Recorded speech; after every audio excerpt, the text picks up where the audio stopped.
بعضی انسان‌های جاهل و بی‌علم خیلی یکرو و بی‌ادب می‌شوند.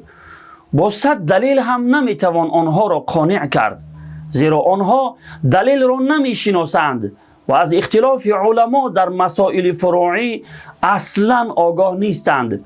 خود را بر حق و دیگران را اگرچه از اهل علم و علما هم باشند در اشتباه و خطا می‌دانند.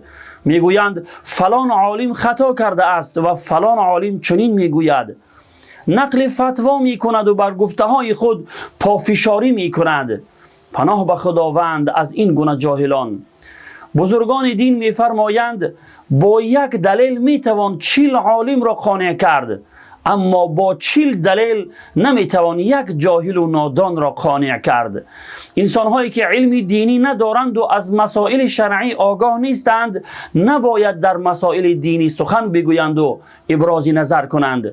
این را بدانید که بیان کردن مسائل دینی وظیفه اهل علم و علمای دین است.